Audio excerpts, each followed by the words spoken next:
Good morning, friends, and welcome back to the shop. Today is Sunday, December 4th, and it is a beautiful day here in eastern Pennsylvania. The sun has come out. It is a nice, crisp, late fall day. We had a lot of rain this week. It rained for two and a half, 3 days straight, and it was great to see the sun today. Just absolutely glorious looking day. So, I wanted to talk to you today about some tobacco. And as I've mentioned before, I've been enjoying various holiday blends. Beginning right after Thanksgiving, I started to smoke some of these. Cornell and Deal's Black Frigate is one that's definitely on the list. That's here in a jar, and I'm really enjoying that. It's a rum-infused crumble cake. If you buy Black Frigate, I highly recommend jarring it up as soon as you open it, because that rum topping is very volatile, and you lose it pretty quickly if you don't jar it. But it's fantastic tobacco. Also been enjoying some Germain's plum cake. Thank you, Tim. Wonderful holiday blend. Really love it. But the one I want to talk to you about today is Peterson's Holiday Season. And this is tobacco that I bought because every year as I get towards the holidays, I decide that I really like the idea of having a holiday aromatic tobacco. And as you know, I'm not an aromatic smoker, and as I've said before, that has always ended in pain. So one of the ones that I've tried in the past is McClellan's Holiday Spirit, which a lot of people seem to really like. To me, Holiday Spirit is a very goopy black Cavendish that just tastes like chemical topping. And if you enjoy it, that's great. Our palates are different. I can't smoke the stuff. So every year I forget about that, I guess, and prepare to be disappointed when I try a new aromatic. And I can tell you that that is no longer true, because this did not disappoint me at all. I'm going to give you my impressions of this in detail, but the short version is, if you're someone that can tolerate an aromatic, that enjoys aromatics, or is an occasional aromatic smoker, and you like the idea of a holiday blend, go out and buy some of this right now. This is really good stuff. So the tobacco, according to the back of the tin here, it says this blend is a pleasure to look at, and that's true, I'll show you, but also unique in taste. Ribbon cut tobaccos are mixed with black Cavendish and topped with large pieces of bright Virginia. A delight for all senses. So, sounds very nice, and it is very true. The tobacco reviews description is a little bit different. They say that it is black Cavendish, burley, and Virginia, and it has an apricot topping. So the tin does not mention burley. This definitely does have burley in it. It's actually the dominant tobacco flavor in the blend. And it does have a topping. I don't know if apricot's really... Well, we'll talk more about the topping. So it comes packaged in this nice flip-top tin, and the tobacco itself is in a plastic sort of cellophane bag here. This bag is not sealed. It's folded over several times, so it seems okay, but if you're buying this to cellar, I would highly recommend transferring it to a jar, because this is not going to hold moisture long term. I have smoked 3 bowls of this now, and you'll transfer it to a jar after this video, but I wanted to show it to you in its sort of native setting here.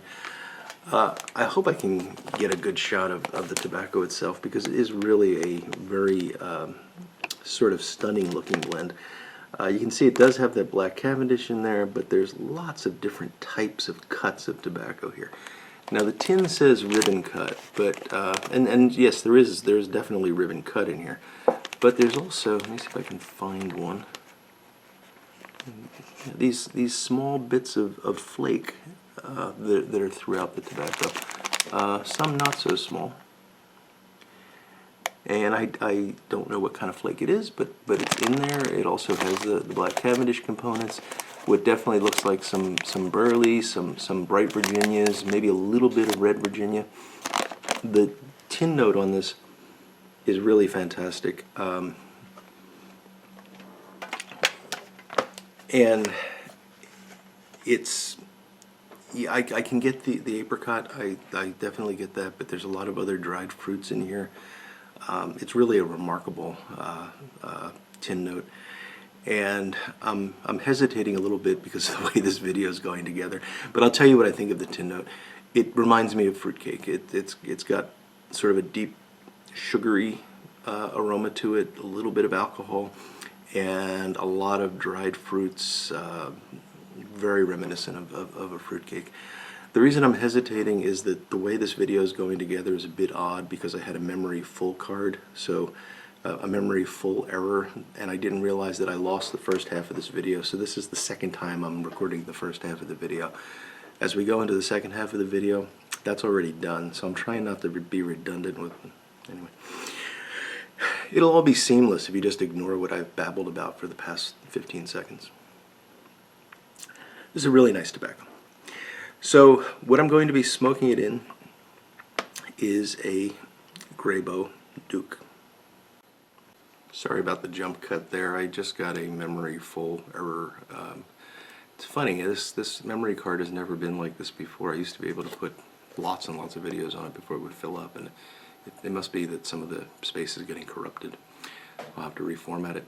At any rate, what I'm smoking today is a Grabo Duke. It's a Blue Spade Duke, and as I was trying to say before the card filled, after doing that restoration of the Grabo Starfire for Amy Mack, I've really begun to appreciate Grabos again. And I recently restored another couple of Grabos for another friend. And you know, they really are just good quality pipes. They're basic, but they're good quality. And this is no exception. It's a little guy. Briar was, you know, moderately good. Had a few fills in it, but cleaned up very nicely. This is one of those pipes that somebody smoked until they couldn't fit tobacco in it anymore. I don't think it had ever been reamed, but it cleaned up very nicely, and I'm enjoying it. So I'm going to go ahead and pack this with the Holiday Spirit. And in packing this, you know, it does have a fair amount of flake in it. I just stuff it. I'm not trying to rub anything out, or, you know, and it packs well and it burns very well. The moisture level is absolutely perfect. It's not at all sticky or goopy. Now, I don't know if that's going to be unique to me, because it may depend on how long it's been sitting in this packaging, since the bag is not perfectly sealed. But this tin has been absolutely perfect. And I'll light.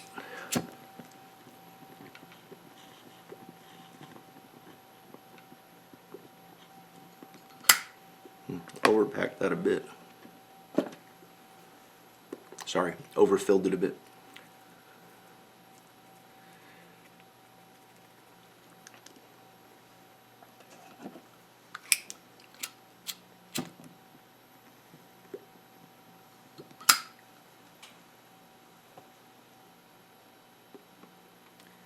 Now, I'll tell you right off the bat, this is an aromatic.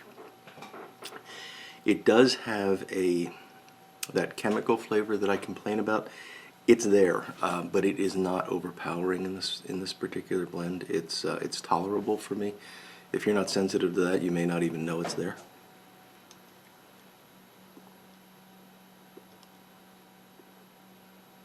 I mean, I honestly have to look for it.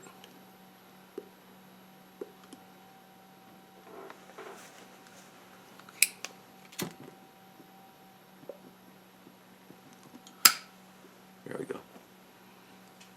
Now, on the initial light, the topping is really what dominates this, the aromatic components. And it is, so they say an apricot topping, but what I get at the first flavor, the most prominent flavor, and the thing that sort of carries over everything during at least the first half of this bowl, is peach. That's right, Mark. That's right, Ben. Peach. And it's peach with a sort of a subtle light vanilla in the background. And I've got to say, it's very good. I'm surprised by that. If you told me up front, smoke this tobacco, it's flavored like peach, I would not have tried it.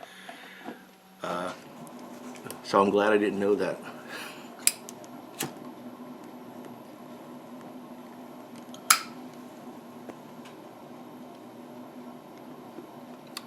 haven't had trouble keeping this lit. I think this is just because I'm not paying attention to it during the initial lighting here.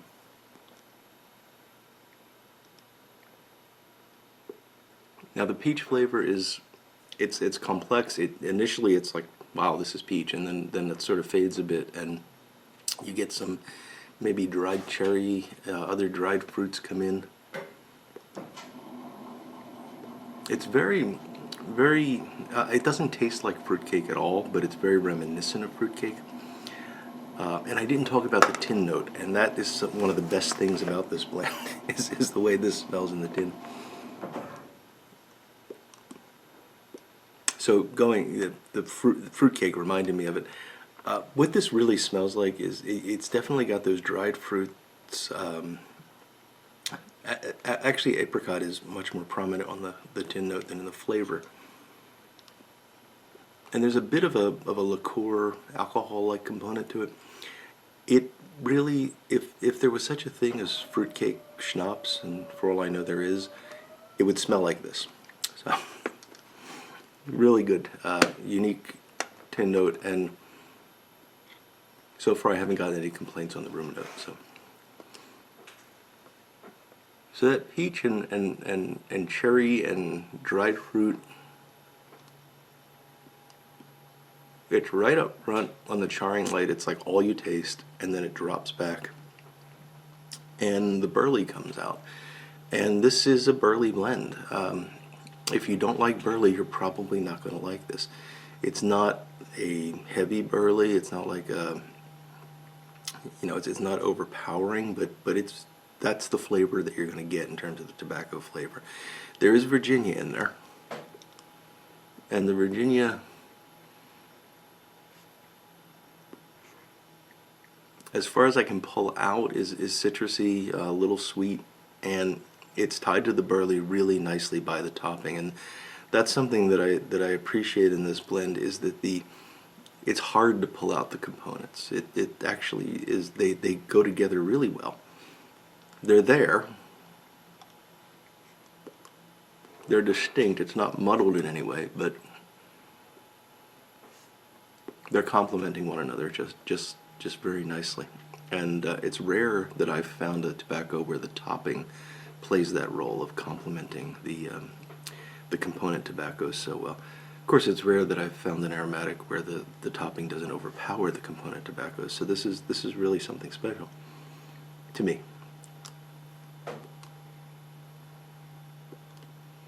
Now, as you get down to about mid-bowl, something good and bad happens. So the aromatics pretty much peter out. They've burned off, and you're not going to get a lot of that fruit flavor. There's a tiny bit, but it's largely gone by mid-bowl. And that's good, because now the component tobaccos are really coming to the forefront, and you can really taste that burley, and you can start to really pick up the Virginia, adding that citrusy note.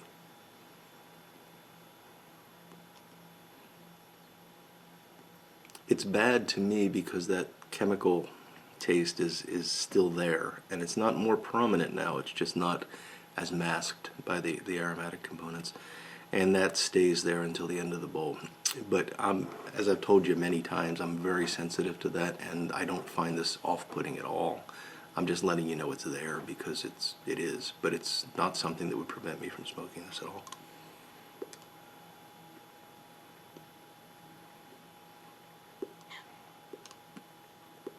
So that's pretty much my impressions of Peterson Holiday Season, not to be confused with Holiday Spirit. Peterson Holiday Season, very nice tin, very nice tobacco, beautiful tin note, and really fantastic flavor. Highly recommended if you're someone that is open-minded to an aromatic blend. And tastes like peach, God help me. I never thought I would be making a video where I was recommending a tobacco that tasted like peach.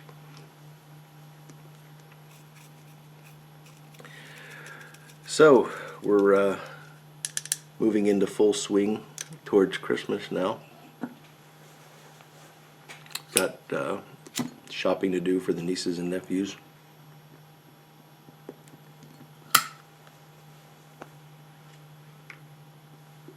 It's always a challenge to know, especially now that they're getting older. You know, anything that I pick out, they're probably not going to want.